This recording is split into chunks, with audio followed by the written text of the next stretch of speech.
this also allowed us to cultivate a relationship with EG Group, somebody that we've been following closely. They're based in the UK, and somebody we initiated conversations with a while back, which then sort of manifested in this particular transaction. So it's a win-win.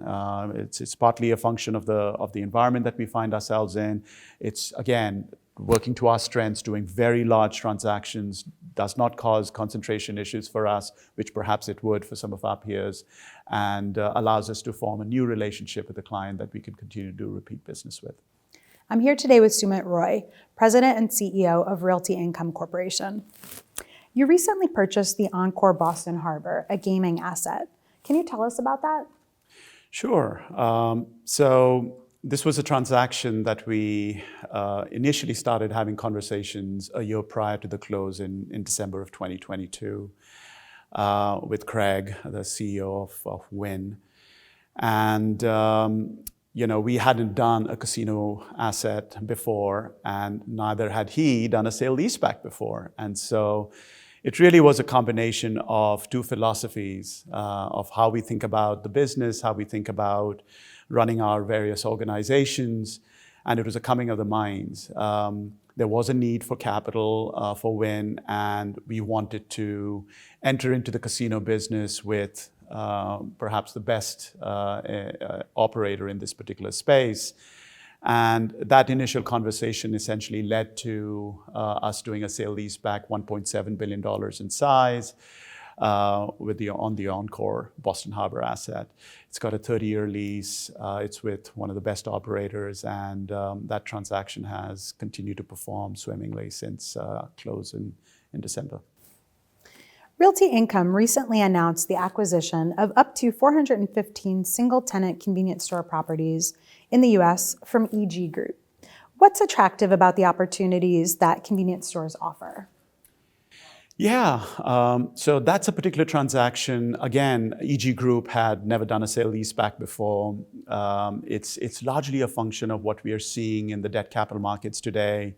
The price of capital has gone up, and EG Group, that loves to own their own assets, was willing to entertain the possibility of doing a sale-leaseback and monetizing their real estate so that they could help deleverage their balance sheet. And given the cost of capital differential between what their cost of debt costs versus what the sale-leaseback would potentially yield, they chose a sale-leaseback, thankfully. And for us, it was getting a set of assets that we've been keeping an eye on for many, many years. Cumberland Farms, which is 80% of this particular portfolio, was sold, and I want to say 3.5, 4 years ago, and these same assets would have traded at 200 basis points inside of where we were able to get it.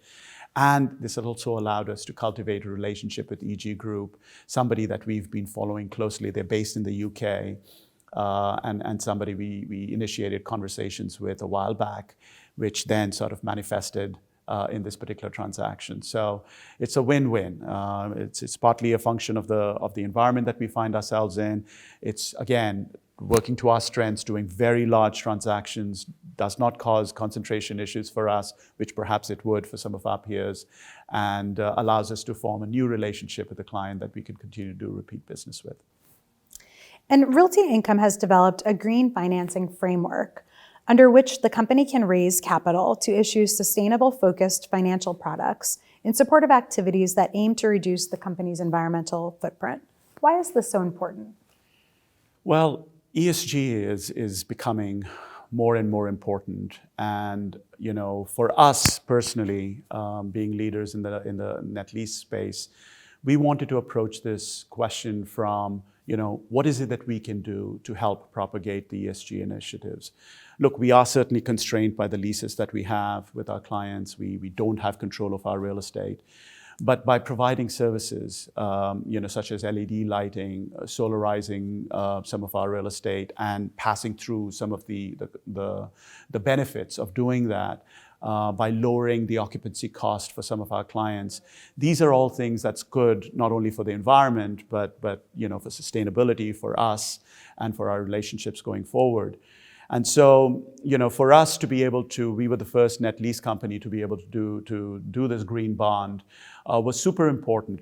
It was our way of saying that we are going to figure out ways to work around some of the natural impediments that we face based on the leases that we have in place.